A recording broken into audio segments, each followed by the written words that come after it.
put you right here. What? 3 and 5. 3 and 5? Yes. Oh. Which one's There's 5? room for more. Darren. What's that? Which one's? Either is fine, but 3 and 5.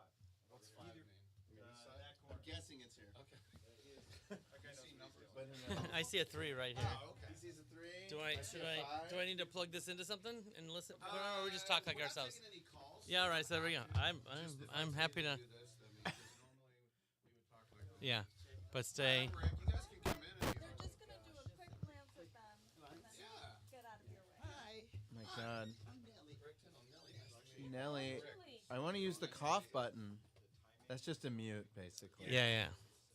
I love it. I'm in. I want to You won't be on camera. I want to play a commercial. Do you have like the little cartridges? Those are gone. We used Those to are a thing of the have- past. We used to have carts, which are over there. Yeah, they're still. Back in the 1900s. Make life easier. I almost got my college radio station's FCC license revoked. Not playing the radio edit during the afternoon drive. I know that, yeah, because I'm about 10 years old. Oh, you look great. Thanks. Weather and our Oh yeah, sure. every.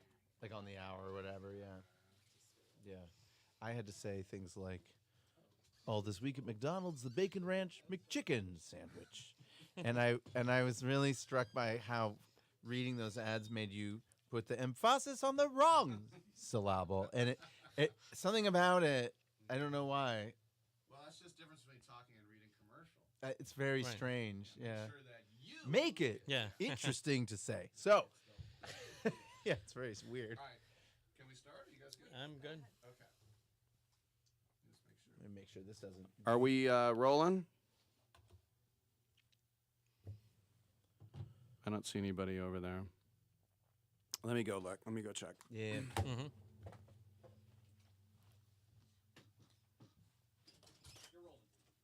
There we go. We are. This is here we go. These are luxurious. These studios are from the Carter administration. Amazing. Yeah. Compared to like, do you remember Amazing. Phil Hendry's Yeah. studio? It was tiny. All right, here we go in 3, 2, 1. Welcome back to Sports Byline USA, coast to coast, border to border, and around the world on the American Forces Radio Network. It's our pleasure to welcome to the studios in person a couple of Oscar winners. It's filmmakers Phil Lord and Christopher Miller. They're here to talk about their brand new film, Project Hail Mary, which is going to be opening on Friday, March 20th. And I got to go to the press screener last night. Phil, on my left, I'll start with you. And you and Christopher have made so many amazing projects and films over the years, and you're not brothers like the Coens or the Farrellys or the Safdies, whatever. So I guess you Not guys yet. you met at Dartmouth, and you're both cartoonists, and you kind of hit it off. Take me back. Yeah. Made a friend. Sorry to brag. Freshman week, who said, "Oh, I know someone just as weird as you," and introduced me to Chris, and we hit it off. I tricked him into going to take an animation class that spring, and here we are. And Christopher, you guys obviously have come to some sort of situation whereas you get along, you're not butting heads. What would be maybe the biggest, like, is there the one where you really dig your feet in the ground and the other one says, all right, if you feel that strongly about it, go ahead? I mean, luckily we agree on, I'd say, 95% of stuff, and we've learned over the years how to, how to negotiate that 5%. The main thing is that we both really admire the other one and really want the other one to be as excited about something as the other one. And usually we end up talking about whatever the difference is and finding a third option that's even better than the one that whatever the other person thinks. Remember what our biggest fight was? Yeah, Lifetime? We were making a show called Clone High, which is about clones of historical figures that go to high school, and it was about the shape of Abraham Lincoln's nose, and we It was like a week almost of came to drawing back blows and over forth. it. This is early in our career, and now we've So figured somebody- out I a little bit better. wanted it to be squared off, and Chris wanted it to be round and after like a week of like storming out of the office, we were in our 20s. We decided on a rounded square. We split the difference, or STD, which is what the kids call it. Wow, I never thought of it that way. All right, so Project Hail Mary. This is a big deal. Ryan Gosling, and maybe the most, I don't know how much I can give away, but maybe the most unique buddy picture, Phil, that I've ever seen. Yes. They say you only make one movie as a director. You just make it 17 times. We've made a bunch of movies about unusual friends who do something very difficult. And this is no exception. I can give this away because it's in the trailers, but Ryan finds himself in outer space and doesn't know why he's there, and he's alone, and realizes he has to solve a big scientific problem. He doesn't know the answer, and he looks out the window and he sees there's an alien craft and discovers that alien is also alone and is there to solve the same problem. And so our film answers the question, can adult men make friends? And the answer is yes, if the entire universe depends upon it. Very good. So the plot is that the human, I won't get into the specifics, but the human race is facing a very perilous situation, and Ryan Gosling is our last hope. So what was it like working with him, and the fact that he was also a producer on the film as well? That's right.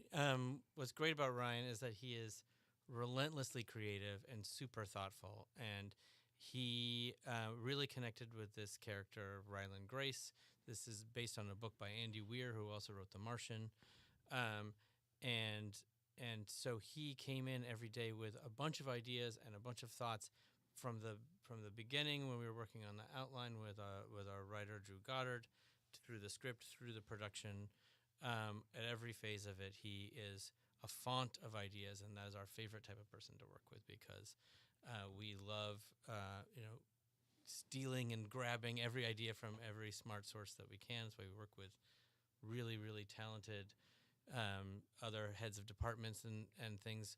And the other great thing about Ryan is that this was a really challenging part, because it had to be funny, it had to be emotional, had to make you laugh, had to make you cry, be excited, be scared, feel all of these things, sometimes even in the same scene.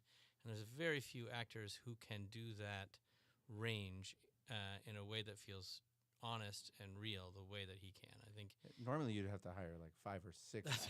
That's right. We You do the saved a funny lot stuff. of money. You do the funny just stuff. hiring you do one. You do the emotional stuff. But But he does things in he like in every movie he's doing something different. In this movie he gets to do all that stuff. And to remain likable as well. 100%. to pull that the off. The word charming just Mhm. sticks to that guy, Right. and it sticks to this movie. Right. He's in basically every scene of this movie, and he carries it right on his back. And in the beginning, you said, he wakes up in space, and I'm like, oh, he's disoriented, and the quick cuts and the camera moving fast. And I thought, oh, they're trying to portray that he's disoriented, and I realized, oh no, that's your guy's style. I mean, that's how you guys make movies, right, Phil? It's true, but I would say that we leaned into this idea of like you can skip over moments and the audience will just go with it. Mm-hmm. And so at the beginning of the picture, it starts in the first person. You're seeing weird lights. I don't know what I can only hear on the mixing stage. We said let's only hear what Ryan can hear. And what Ryan is focused on. So at a certain point, when he realizes he's the only guy up there, like the soundtrack changes and suddenly I can hear all the noise in the room, the way it does when like you get a big piece of news and you leave your body and you kind of can, and you notice things that you wouldn't otherwise notice. We wanted the movie to be as subjective as possible. But it is a thing that we've learned on the Spider-Verse movies is like, if you're following the story, I can change the background of every single shot and you won't notice. Mm. And so like we don't need to like watch you take 7 steps to the ladder. You can just be on the ladder now Mm-hmm. and we'll follow it. And Christopher, this movie, it's around 2.5 hours. There are no loose ends. Like I thought, oh, they're wrapping it up. This is the end, and we'll just have to. A lot of movies say, "Well, I wonder what happened after." You're like, "Oh no, we're going to show you what happened." Mm-hmm. Yeah, That's right. Well, we wanted to. The book has a very sort of like there's a lot of twist endings that happen in the last third of the book. And when we read it as a manuscript, we were really excited, by the whole book, from its spectacle to the emotion, but also these things that you didn't see coming. And it ends in a very sort of unusual but satisfying way. And we wanted to stay true to that while we were making the movie. And the woman who heads the project, Sandra Müller, I mean, what a big year she had. It was she just won Anatomy of Silver a Bear, Fall, right. and Yeah. the Sandra area of, Müller, what I liked about this is that you think Ryan Gosling, like, well, there's going to be a love interest, there's going to be a romantic twist, and I like that there kind of wasn't. I mean, I don't know, it felt more real to me that way. Yeah, I mean, it's they're work colleagues, and there's a suggestion that they could be really close friends, but ultimately she has a job to do. And there's this amazing scene. I mean, Sandra is a total movie star, and she gives this performance that in other hands might have been a kind of like standard, tough customer kind of part, and instead she's so spends the whole movie encouraging Ryan and trying to get people together. And what I've noticed of like producers we've worked with, they're just trying to produce the conversations that will create the movie. And so that's kind of what she's doing. She brings all these incredible scientists, including Ryan, and tries to get them to figure it out. And the thing about that job is that she really understood is you have to suspend a part of yourself that all you want to do is connect with these people and express to them how much you care. And you have to suspend that because you're about to send them to their death. And so this incredible scene that wound up developing while we were shooting the movie, where she gets an opportunity. They're all singing karaoke in a bar. Was that really her singing, by the way? That's really her singing. Very And good. the origin myth of that sequence is that we have this scene. We wanted to see like how people socialized on this aircraft carrier where they're doing all the science experiments, and we it came from a scout that we did where we saw the bar that they all hang out in on this one boat, and we were like, that's amazing. We should write a little scene about that. And then Ryan came up to us and said, Sandra is singing in the hallways between takes, and she sounds beautiful. And we all knew that during prep she was playing PJ Harvey live on stage and singing every night. So so we asked her, which is the most uncool thing you can do, hey, could you prepare a song to sing tomorrow?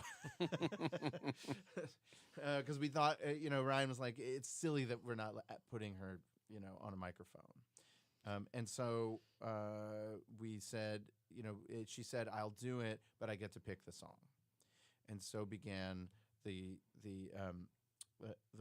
marathon 36-hour session of trying to clear a very famous Harry Styles song so that she could sing it. And when she did, I'm telling you, man, everybody just shuts up. I know you guys got to run, so last question for you, Christopher. This movie's not even out yet, but sequel? Are you talking about? Can we even discuss it? It's like this is a sports program. It's like calling your own home run. Right. Right.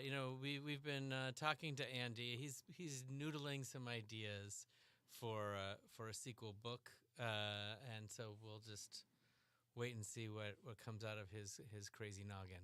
Well, as I mentioned, on March 20th, Project Hail Mary will be out with Ryan Gosling and Sandra Müller and a great cast, and this is going to be a big hit. We've been with the Oscar winners here, Phil Lord and Christopher Miller. Gentlemen, thank you so much for coming by. Thank you. For This was having a lot of us. fun. Great stuff. I'm Rick Tittle. We'll take a quick break, and we will come on back on Sports Byline.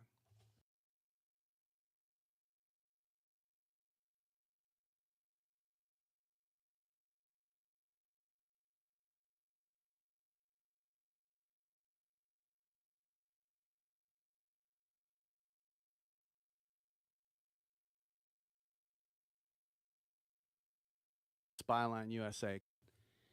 Welcome back.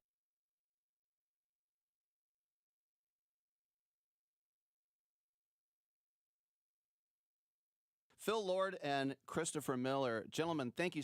Great stuff. Thank Thank you. you This for was a lot having of us. fun. Great stuff.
It turns out that